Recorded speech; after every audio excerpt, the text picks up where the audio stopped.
sekalipun keadaannya tidak mudah, sekalipun keadaannya tidak mendukung, tetapi mereka tetap mencari Tuhan. Sama-sama bilang sama saya, tetap mencari Tuhan.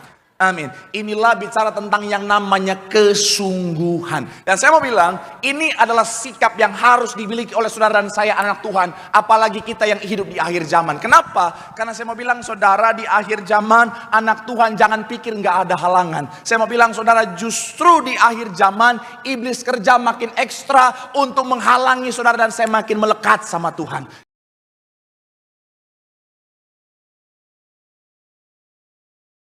Sama-sama berikan tepuk tangan, sorak-sorai bagi Allah yang luar biasa. Katakan haleluya. Haleluya, haleluya, haleluya, haleluya.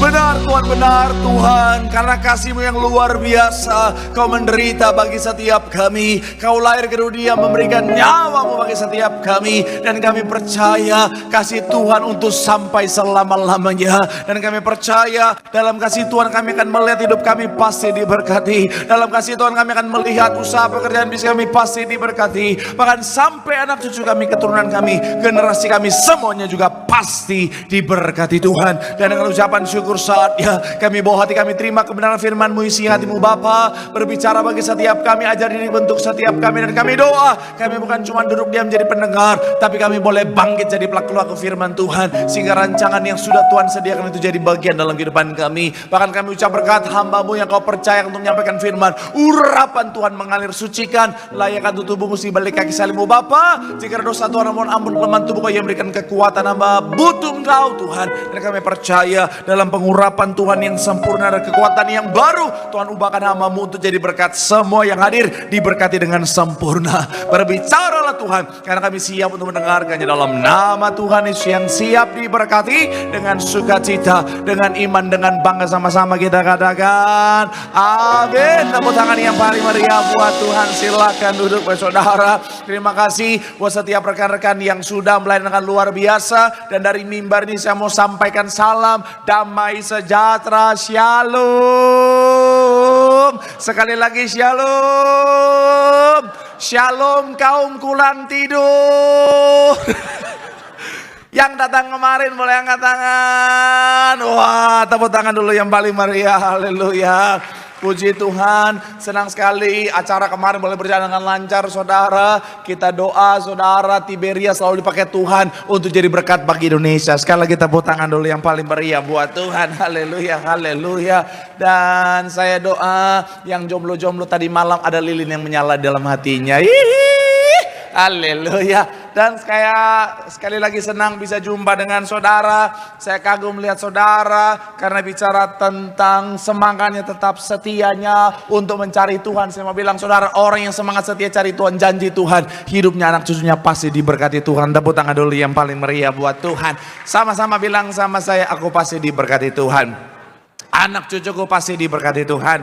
Bilang kanan kirimu, kamu juga pasti diberkati Tuhan. Bilang sama yang ngomong, kamu luar biasa. Bilang sama yang ngomong, semangat. Tepuk tangan yang paling meriah sekali lagi buat Tuhan. Haleluya, haleluya. Ya, yang bawa Alkitab kita mau angkat Alkitab kita. Alkitab juga boleh, Alkifon juga boleh. Yang nggak bawa Alkitab angkat tangan juga boleh. Sama-sama dengan iman percaya. Sama-sama kita katakan dalam nama Tuhan Yesus, aku percaya Alkitab ini adalah firman Tuhan, setiap kata kalimatnya sanggup memberkati aku. Dan hari ini aku pasti diubahkan, aku pasti dipulihkan dalam nama Tuhan Yesus. Sama-sama kita katakan amin. Kita buka Matius pasal yang kedua, kita akan baca ayat yang ke-12. Pembahasan kita dari ayat 1 sampai 12, tapi pembuka kita baca saja ayatnya yang ke-12 untuk pengantar pembahasan kita. Yuk, yang sudah di sana Matius 2 ayat 12, yang sudah di sana boleh bilang aku diberkati Tuhan. Sama-sama Matius pasal yang kedua ayatnya yang ke-12, sama-sama 3. Ya, dan karena diperingatkan dalam mimpi supaya jangan kembali kepada Herodes, maka pulanglah mereka ke negerinya melalui jalan lain. Sekali lagi saudara 3. Ya, dan karena diperingatkan dalam mimpi supaya jangan kembali kepada Herodes, maka pulanglah mereka ke negerinya. Saya percaya saudara dan saya, apalagi yang sudah lama Kristen, tahu kisahnya, tahu bahwa ini bicara tentang salah satu tokoh yang sangat sentral dalam kisah Natal, yaitu bicara tentang orang Majus. Orang Majus adalah salah satu tokoh yang sekali lagi saudara selalu ada dalam setiap drama-drama Natal saudara, yang digambarkan sebagai 3 orang. Sebenarnya tidak ada referensi yang mencatat bahwa spesifik mereka 3 orang. Bahkan ada yang mencatat saudara makan lebih daripada 3 orang. Tapi kenapa selalu digambarkan sebagai 3 orang? Kenapa? Karena mereka membawa yaitu 3 hal, yaitu emas, kemenyan, dan mur. Dan itu kenapa direferensikan atau digambarkan sebagai 3 orang saudara. Tetapi yang paling penting adalah bukan mereka jumlahnya berapa orang saudara, tapi yang menarik adalah mereka dipilih Tuhan untuk menjadi bagian dalam sebuah kisah yang sangat penting dalam Alkitab. Dan ketika saya pelajari, memang mereka punya hal yang luar biasa, sikap yang luar biasa, yang akhirnya membuat saya menyadari alasan Tuhan memilih mereka. Dan saya mau bilang saudara, saya percaya saudara dan saya mau dipilih Tuhan. Amin. Saya percaya saudara dan saya mau menjadi orang-orang pilihan Tuhan dan dipakai Tuhan luar biasa. Makanya perlu bagi setiap kita untuk belajar dari sosok orang Majus ini saudara. Sedikit latar belakangnya, orang Majus menurut Herodotus, sejarawan Yunani, bapak sejarah, mereka adalah orang yang berasal dari suku Madai atau Persia. Majus atau Magos bahasa Yunani saudara, Magi atau Mejai bahasa Inggrisnya jadi magic saudara. Ini secara kata adalah orang-orang yang ahli dalam ilmu bintang dan juga mereka ahli dalam menafsir mimpi saudara. Nah, dan dalam tradisi sejarah Kristen, orang Majus dalam bahasa Latin Magus adalah orang yang bijaksana, raja-raja dari timur saudara. Makanya pada masa itu orang yang punya akses untuk belajar perbintangan dunia, bicara tentang pendidikan yang tinggi saudara, dunia tentang hal-hal yang berkaitan dengan perbintangan saudara, itu hanyalah orang-orang yang punya posisi yang tinggi dalam kerajaan. Dan mereka sekali lagi saudara, orang-orang terpandang, orang terpelajar, raja-raja dari timur dan ahli perbintangan. Dan sekali lagi yang menarik adalah apa? Mereka dipilih Tuhan. Kita akan sama-sama belajar saudara, dalam judul khotbah hari ini adalah orang-orang pilihan Tuhan. Sama-sama bilang sama saya, pilihan Tuhan. Sama-sama bilang sama saya, orang pilihan Tuhan. Doa saya melalui firman Tuhan hari ini, saudara semua yang hadir, saudara diberkati Tuhan. Tepuk tangan yang paling meriah buat Tuhan. Haleluya. So, apa pelajaran berharga dari para orang Majus, orang-orang yang dipilih Tuhan saudara? Yang pertama adalah dari kesungguhannya. Sama-sama bilang sama saya, kesungguhannya. Sama-sama bilang sama saya, kesungguhannya. Amin. Kita lihat ayat 1 dan 2. Ayat 1 dan ayat yang kedua sama-sama kita baca. 3. Iya, sesudah pada zaman Raja Herodes datanglah. Ayat yang kedua, dan bertanya-tanya, di manakah dia, raja orang Yahudi yang baru dilahirkan itu? Kami telah apa? Menyembah dia. Kalau saudara perhatikan, yang menjadi sumber mereka, yang menjadi alat bantu mereka cuma 2, nubuatan dan juga bintang yang muncul itu saudara. Dan saya mau bilang mereka perjalanannya begitu jauh. Kira-kira kalau saya pakai AI gambaran seperti ini saudara, perjalanannya begitu jauh saudara, dari Persia ke Yerusalem kemudian Bethlehem saudara. Saya mau bilang perjalanannya begitu panjang, melewati masa atau bicara tentang daerah yang berbahaya, ada padang gurun di sana saudara. Dan perjalanannya begitu panjang. Kemudian mereka sekali lagi dengan segala yang mereka punya, semuanya serba terbatas. Tapi yang menarik adalah begini saudara, sekalipun keadaannya tidak mudah, sekalipun keadaannya tidak mendukung, tetapi mereka tetap mencari Tuhan. Sama-sama bilang sama saya, tetap mencari Tuhan. Amin. Inilah bicara tentang yang namanya kesungguhan. Dan saya mau bilang, ini adalah sikap yang harus dimiliki oleh saudara dan saya, anak Tuhan. Apalagi kita yang hidup di akhir zaman. Kenapa? Karena saya mau bilang saudara, di akhir zaman anak Tuhan jangan pikir nggak ada halangan. Saya mau bilang saudara, justru di akhir zaman iblis kerja makin ekstra untuk menghalangi saudara dan saya makin melekat sama Tuhan. Kalau saudara bisa lihat, ya di dunia Saudara, ada banyak kebijakan-kebijakan yang mulai menghalangi orang untuk ibadah. Ada banyak kebijakan-kebijakan yang mulai melarang apalagi anak-anak di bawah usia itu, saudara, untuk datang cari Tuhan ke gereja, saudara. Kenapa? Karena iblis memang mau menghalangi anak-anak Tuhan. Untuk apa? Untuk kita melekat sama Tuhan. Kenapa? Karena hanya dalam Tuhan ada kekuatan, hanya dalam Tuhan ada kehidupan. Katakan amin. Bahkan di belahan dunia yang lain, saudara, ada banyak persekusi yang dilakukan, saudara. Intinya apa? Iblis akan berusaha menghalangi saudara dan saya untuk dekat sama Tuhan. Tapi saya mau bilang, saudara, apapun keadaannya, apapun situasinya, tetap cari Tuhan. Apapun keadaannya, tetap datang sama Tuhan. Makanya saya kagum sama saudara yang datang. Di saat orang lain gak kuat dengan aura-aura bantal, mereka memilih untuk dari online aja di rumah. Saudara tetap cari Tuhan. Itu luar biasa. Tepuk tangan lu buat saudara. Ini baru nih, mantap. Orang-orang yang sungguh-sungguh cinta Tuhan. Saya ngerti kok. Tadi pagi saya bangun juga beratnya minta ampun, saudara. Betul kan? Saya tidur jam 3 subuh. Jam 5 saya udah harus bangun karena sesi pertama jam 7. Itu ketika saya buka mata, itu bantal dan kasur dan selimut mengikat saya. Apalagi saya walaupun masih muda, saya udah mencapai apa yang baru dicapai orang lain di usia 60 tahun kan. Bukan mau sombong, tapi ya di usia saya udah mencapai apa yang baru dicapai orang di 60 tahun. Yaitu apa? Encok, pegel-pegel dan sakit tulang belakang. Jadi pas mau bangun, aduh berat banget. Tapi walaupun pegel, walaupun sakit belakang, ngantuknya minta ampun, tetap cari Tuhan. Saya mau bilang sekali lagi, saudara, apapun keadaannya tetap cari Tuhan.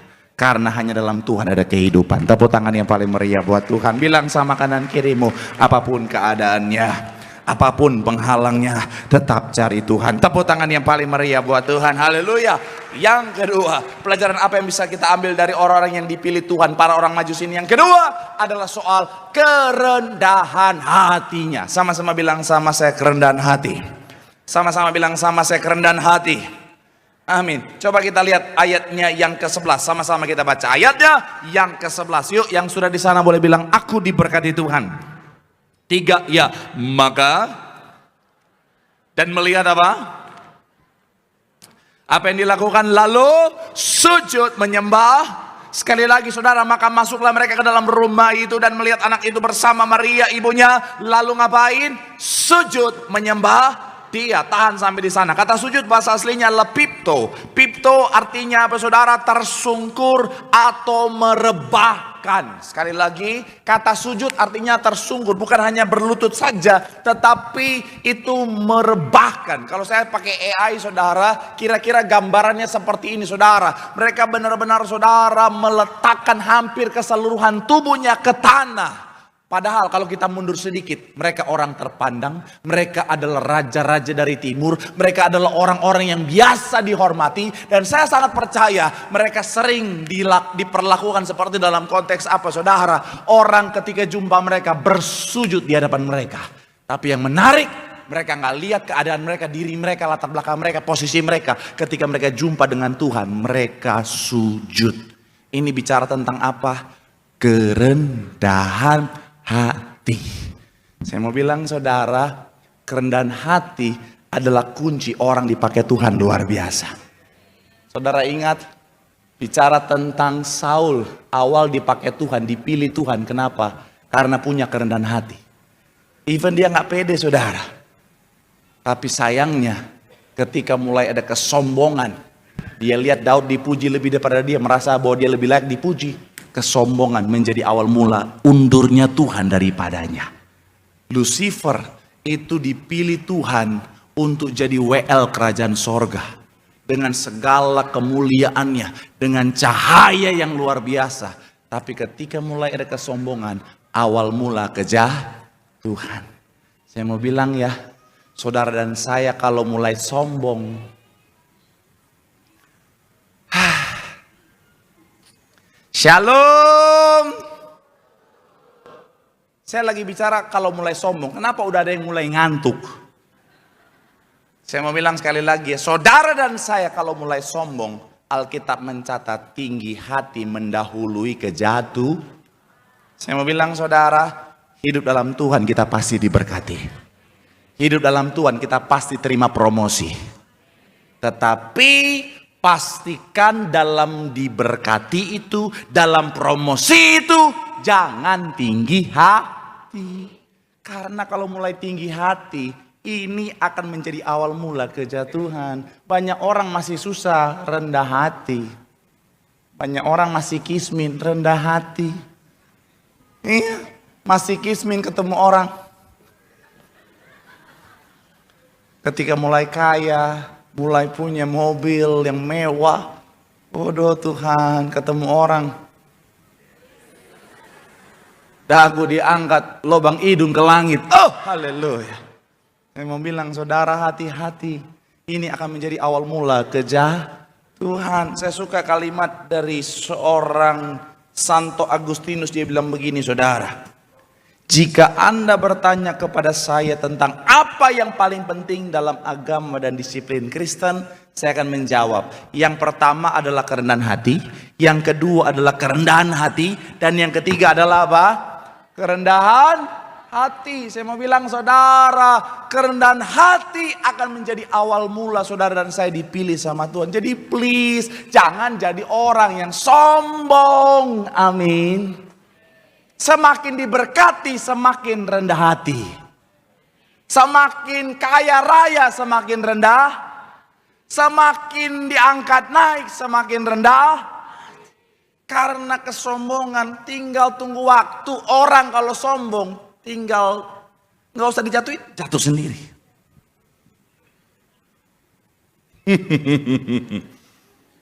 Kalau ada yang bilang, Pak, saya nggak sombong, saya rendah hati. Nah itu awal mula dari kesombongan, saudara. Karena setiap orang punya benih kesombongan, sadar nggak sadar. Setiap kita punya benih kesombongan. Cuma saya selalu bilang, levelnya yang beda-beda. Tergantung kita sering kasih makan atau tidak. Makanya hati-hati. Jangan kasih makan kesombonganmu. Supaya ketika dipuji sama orang, Eda Butet, cantik sekali kau. Puji Tuhan, mau lihat godang. Iya, rendah hati, masih kecil kesombongannya. Tapi kalau udah sombongnya minta ampun. Ketika, Eda, cantik kali kau.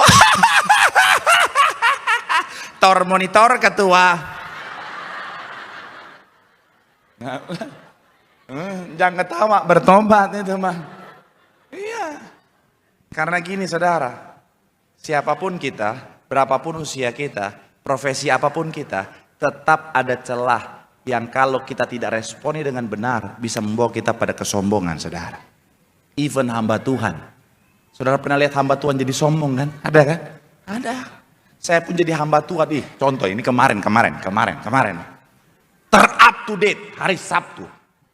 Saya pelayanan kan dipercayakan Ibu Gembala bersama dengan pemerintah yang lain untuk khotbah di GBK. Itu memang lautan manusia berjubahan kekudusan dalam kerajaan surga. Haleluya. Nah ada jemaat yang tahu karena dia tahu macet banget dari Tangerang minta ampun itu saudara. Dia bilang begini, Pak udah kita berkati ini pengawalan. Pengawalan saudara. Jadi dari Tangerang kita ke GBK ada pengawalan. Nggak pakai suara, cuma lampu doang. Dia bantu buka-buka jalan doang, tapi nggak pakai suara. Tim saya doang yang buka jendela terus tangat gitu. Tapi yang mengawal enggak. Iya, tim saya doang not gitu. Sampai lehernya radang tenggorokan. Nah, jadi udah jalan. Sepanjang perjalanan jujur sepanjang perjalanan saya ngerasa seperti pejabat, saudara. Betul. Saya pas perjalanan saya merasa, oh Tuhan, ini rasanya jadi pejabat Tuhan. Betul. Jujur kalau saya mau ikut kedagingan saya sudah siap untuk pakai rompi taktikal, saudara.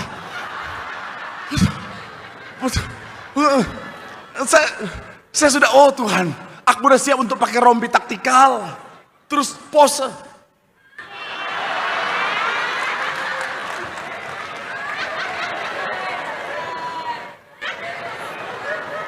Saya mau tulis DPR. Artinya Dewan Pendeta RAR. Di bawahnya Marcel. Haleluya. Saya sudah siap gitu. Saya sudah siap. Tapi lama saya, anak Tuhan gak boleh sombong. Ini dari Tuhan, harus untuk kemuliaan nama Tuhan. Jadi sepanjang perjalanan saya takut untuk sombong, saya selalu nyanyi. Siapakah aku ini, Tuhan. Cukup sampai di situ. Ya, saya mau bilang saudara, udahlah. Tetap rendah hati, amin. Jangan sampai ada kesombongan. Kenapa? Karena kesombongan akan menjadi awal mula kejatuhan. Tetapi rendah hati akan membuat kita diangkat tinggi dan diberkati. Tepuk tangan yang paling meriah buat Tuhan. Bilang sama kanan kirimu, rendah hati. Jangan sombong. Bilang sama yang ngomong, lu juga jangan ngomong doang. Tepuk tangan dulu yang paling meriah buat Tuhan. Haleluya. Yang ketiga, apa pelajaran berharga daripada orang maju, orang pilihan Tuhan? Yang ketiga adalah soal ketulusannya. Sama-sama bilang sama saya, ketulusan. Coba kita lihat ayat 11, sama-sama masih dalam ayat yang ke-11, saudara. 3, ya. Maka masuklah mereka ke dalam rumah itu dan melihat anak itu bersama Maria ibunya dan sujud menyembah dia. Tahan sampai di sana. Pak, kok di rumah bukan di kandang yang hina? Beberapa referensi mencatat saudara bahwa itu pada saat awal melahirkan di kandang yang hina, tetapi setelah itu mereka pindah ke rumah kerabatnya dari Yusuf, saudara, karena memang Yusuf berasal dari Bethlehem, saudara. Nah, tetapi tetap dalam rumah yang sederhana. Selanjutnya dikatakan apa? Mereka pun membuka tempat harta bendanya dan mempersembahkan apa? Persembahan kepadanya, yaitu apa? Emas, kemenyan, dan mur. Orang Majus datang dengan ekspektasi, betul ya? Mereka datang, yang akan dilahirkan adalah raja. Artinya apa? Logika mereka, perspektif orang Yahudi pada masa itu juga sama, saudara, yaitu apa? Raja akan dilahirkan di istana. Makanya tempat pertama mereka kunjungin adalah apa? Istana Herodes. Tapi ketika mereka nyampe di sana tidak menemukan bayi yang dilahirkan itu, raja yang dilahirkan itu, akhirnya mereka cari sesuai dengan tuntunan Roh Kudus dan bintang itu, sampailah di rumah yang sederhana. Sampailah saudara, mereka melihat jauh dari kemegahan istana, jauh dari hingar-bingar istana. Tapi yang menarik begini saudara, masih dalam ayat yang sama dikatakan apa? Mereka membuka tempat harta bendanya dan mempersembahkan persembahan kepadanya. Persis seperti apa yang mereka bawa sejak awal. Nggak tiba-tiba berubah. Ternyata susah. Ternyata bukan raja di istana. Ya udahlah, kasih dikit aja, angpau aja lah. Ya udahlah, cepet nope lah, ya udahlah. Paling tinggi gope juga udah senang si Yusuf nih. Enggak, tetap mereka kasih yang terbaik. Sekalipun apa yang mereka terima enggak sesuai dengan apa yang mereka harapkan. Mereka enggak jadi kecewa, mereka enggak berubah, mereka tetap kasih yang terbaik. Saya mau bilang saudara, ikut Tuhan, enggak semua yang kita inginkan bisa kita dapatkan. Sekali lagi, ikut Tuhan, enggak semua yang kita inginkan bisa kita dapatkan. Makanya ada satu pujian yang berkata begini saudara. Tak selalu Tuhan menjawab doa, namun Dia beri yang terbaik di waktu yang tepat. Tahan, nggak boleh dipancing. Betos kalau diajak nyanyi, roh-roh lapuk keluar saudara. Mau bilang ya, tiba-tiba di belakang, anak Medan. Tahan. Saya mau bilang sekali lagi saudara, inilah yang harus kita miliki dalam kehidupan setiap kita. Ketika kita berjalan bersama dengan Tuhan, kadang-kadang jawaban doa yang Tuhan kasih bisa saja no, saudara. Kadang-kadang ketika kita hidup dalam Tuhan, ketika kita doa, kadang-kadang Tuhan kasih enggak seperti dengan apa yang kita harapkan. Saya percaya setiap kita mau doa kita dijawab sesuai dengan apa yang kita mau, betul ya? Contoh, saya sebagai seorang hamba Tuhan, yang paling saya harapkan adalah ketika saya berdoa untuk jemaat, Tuhan dengar, Tuhan jawab, jemaat terima pemulihan, mujizat, terima kesembuhan. Contoh, beberapa hari yang lalu saudara, ada seorang bapak hubungi saya, jam 2 subuh saudara, saya kaget, saya lihat ada miss call 2 kali, kemudian ada WA kirim foto, dia bilang, "Pak, istri saya sudah terbaring di rumah sakit, kemudian harus dibantu dengan alat untuk bisa bernafas." Singkat cerita saudara, saya doa sama Tuhan, Tuhan tolong, Tuhan kasih mujizat. Singkat cerita tadi pagi sesi kedua jam 9 di Puri, Bapak ini WA dan dia bilang, "Pak, puji Tuhan, terima kasih doanya. Istri saya sudah sembuh, sudah terima mujizat, sudah pulang dalam keadaan sehat." Tepuk tangan dulu yang paling meriah buat Tuhan.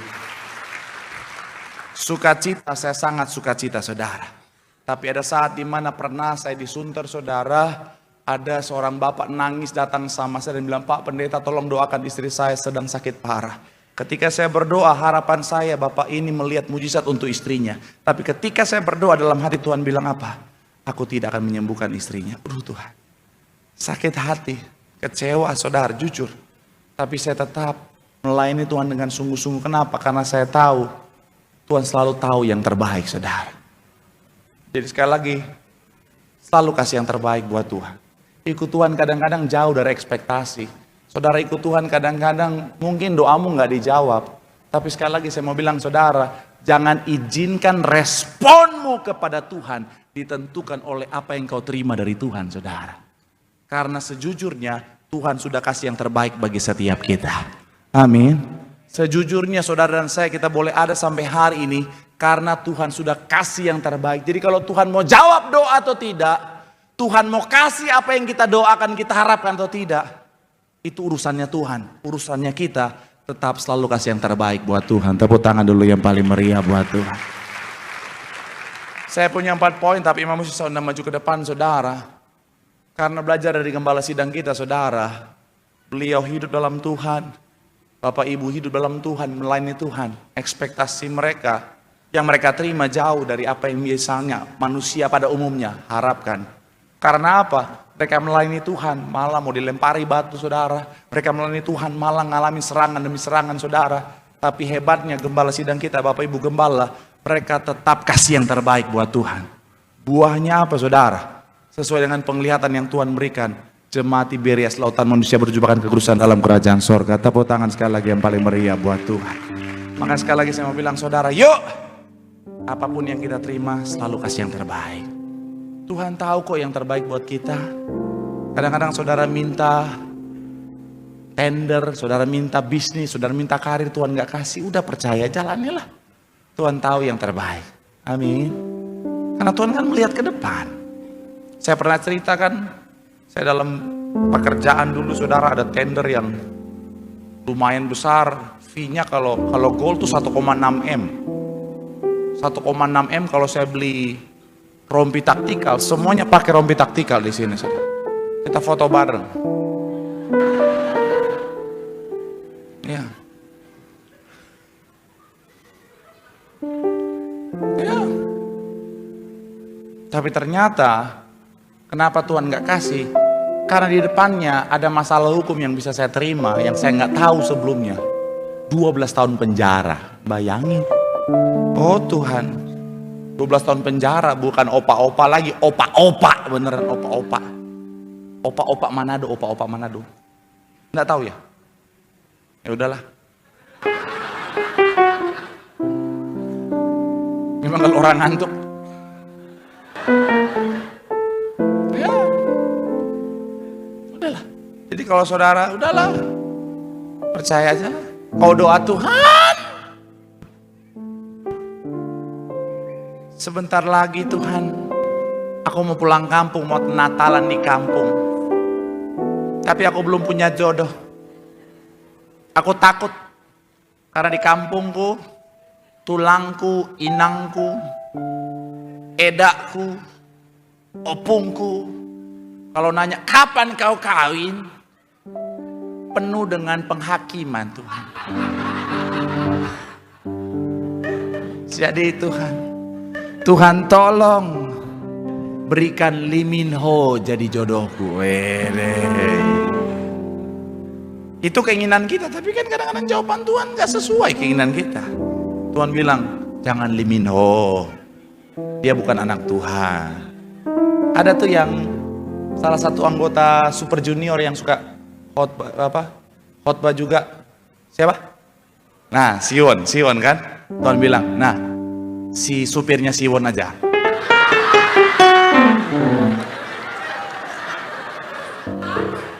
Ya karena begini, kalau sama Siwon itu berkat buatmu, kutukan buat dia. Jadi janganlah sama supirnya aja, Miwon.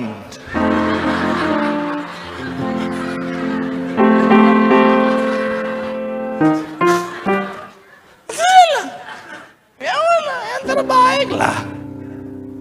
Tapi itu pun Tuhan bilang, jangan deh, susah lah. Nanti kau bawa dia pulang ke Tarutung, baru ketemu, mama, aku bawa nih opa-opa Mimon. Oh dia datang, nganyong, apa, monyong, kurang ajar kau.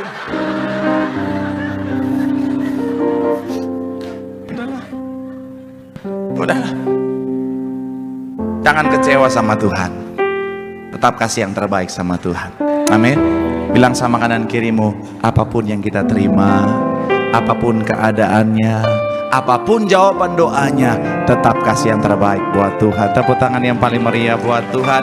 Yang terakhir, apa yang bisa kita pelajari dari orang yang dipilih Tuhan? Ketaatan. Singkat saja, sama-sama bilang sama saya, ketaatan. Ayat terakhir kita ayat 12 dikatakan apa? 3, iya. Dan maka pulanglah mereka ke negeri melalui apa? Secara logika mereka, kalau mereka kembali mereka bisa dapat hadiah. Sebagai seorang raja, kalau mereka kembali mereka bisa membangun relasi dengan Herodes, dan itu bagus dalam konteks hubungan kerajaan. Tapi mereka diperingatkan Tuhan untuk jangan kembali. Secara logika itu bertentangan, tetapi sekali lagi yang hebatnya mereka taat. Saya mau bilang sekali lagi saudara, orang yang dipilih Tuhan, kalau saudara cek Alkitab, semuanya punya kesamaan, yaitu orang yang hidup dalam ketaatan. Orang bebal nggak dipakai sama Tuhan.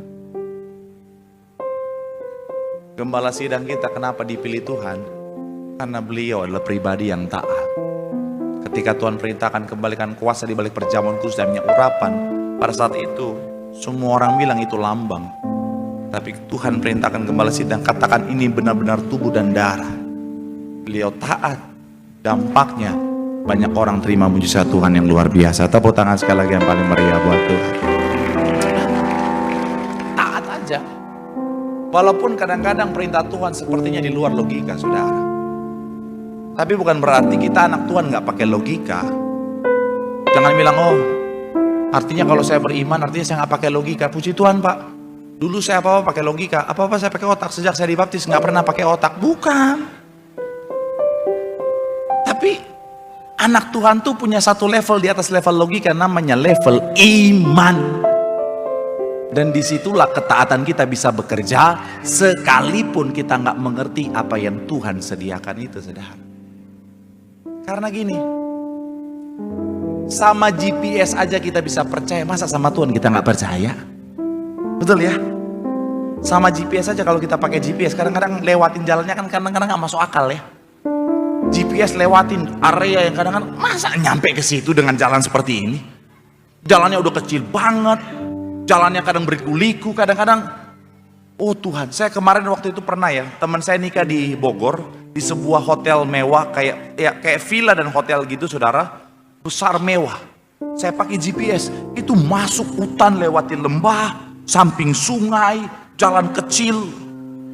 Bahkan ada satu momen di mana saya lewatin hutan belantara, terus ada gerbang, terus ada pelang. Area tanah ini milik PT ini. Ada tulisan merah di bawahnya, dilarang masuk. Tapi GPS bilang, masuk aja.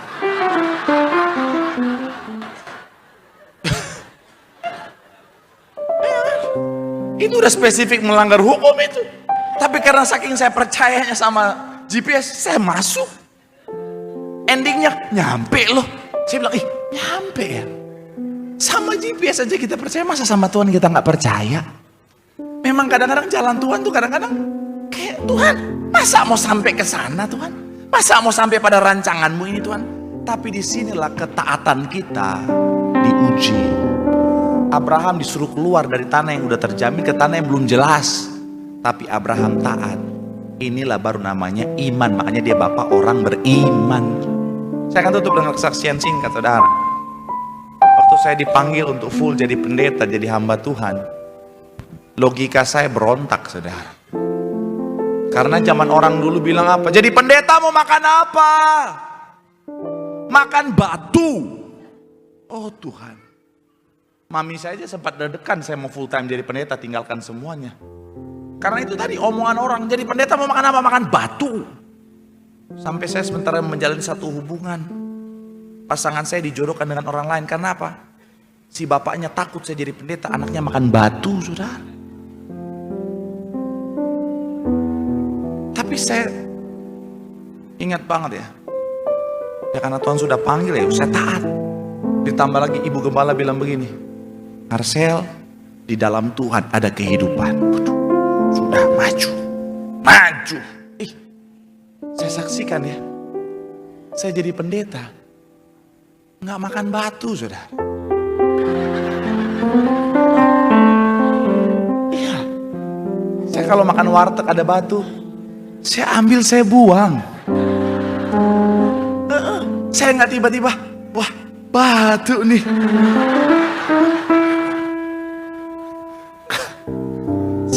Saya buang. Bahkan jadi pendeta ya. Aduh Tuhan. Saya kalau hari Minggu ya, kan jemaat Tiberias tuh murah hati banget ya. Saya kalau pagi aja sesi pertama, minimal tuh bacang sama bubur. Bacang, bubur, sama biasa ada kue-kue pasar, jajanan pasar. Siang sesi 2, nasi box. Kadang-kadang ada roti.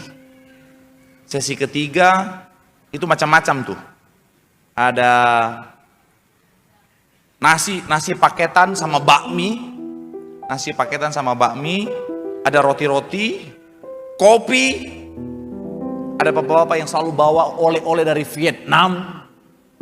Oh pokoknya selalu Pak nih Vietnam. Saya baru balik dari Vietnam. Selalu ada kopi Vietnam. Tinggal asam lambung yang belum naik ini saudara. Mantap. CP. Di CP macam-macam. Ada juga roti mahal. Paris Bangke. Roti 1000-an udah gak cocok di liris. Gak bercanda Tuhan, bercanda. Kan gak boleh sombong. Bercanda. Masih Tuhan, bercanda. Maksudnya kalau makan berdua berantem mereka di mulut, maksudnya. Masih cocok. Iya. Paulus Bangke, itu roti kalau makan kedengar duit. Iya. Saya kalau roti-roti mahal mau beli aja kayak nggak rela gitu. Satu biji 60.000 dalam hati saya, oh Tuhan. Ya udahlah. Habis itu siang biasa. Oh betos. Betos setiap saya pulang, minimal nasi babi. Makanan kerajaan sorga. Habis makan langit terbuka saudara. Waduh. Makanya kita doa pengangkatan itu binatang ibut-ibut naik juga. Kita bikin BPK di sorga, haleluya. Ya. Sesi terakhir nias. Itu rendang. Kadang-kadang mangga 1 dus. Diberkati. Makanya ya. Boleh zoom dikit.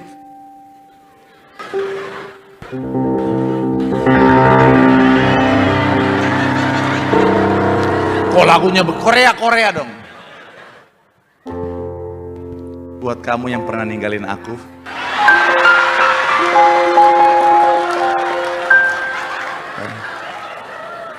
nggak ada romantisnya itu. Yang lagi. Korea lagi ya. 1, 2, 3.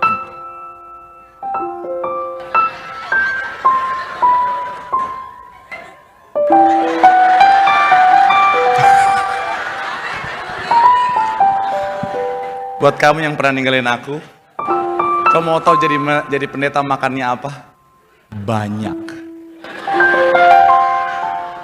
Buah dari ketaatan. Sekali lagi saya mau bilang saudara, hidup dalam ketaatan, hidupmu pasti diberkati Tuhan. Tepuk tangan yang paling meriah buat Tuhan. Yang diberkati boleh lambaikan tanganmu. Tepuk tangan sorak-sorak yang paling meriah buat hal yang luar biasa. Mari sama-sama doa di hadapan Tuhan. Mari sama-sama doa di hadapan Tuhan. Firman Tuhan mengingatkan setiap kita bahwa orang-orang pilihan Tuhan adalah orang-orang yang sungguh-sungguh sama Tuhan. Apapun halangannya, apapun situasinya, tetap datang cari Tuhan. Yang kedua, tetap rendah hati karena semuanya dari Tuhan untuk kemuliaan nama Tuhan. Yang ketiga, senantiasa hidup dalam ketaatan. Dan yang terakhir, sekalipun apa yang kita terima tidak sesuai dengan apa yang kita harapkan, selalu kasih yang terbaik buat Tuhan. Karena Tuhan jauh lebih mengetahui apa yang terbaik bagi setiap kita. Jangan berubah. Tetap kasih hatimu yang terbaik, kasih pujianmu yang terbaik, penyembahanmu yang terbaik. Apapun jawaban doa yang kau terima dalam hidupmu, karena Tuhan sudah sangat baik bagi setiap kita. Mari sama-sama terus doa di hadapan Tuhan, sambil angkat tanganmu di hadapan Tuhan.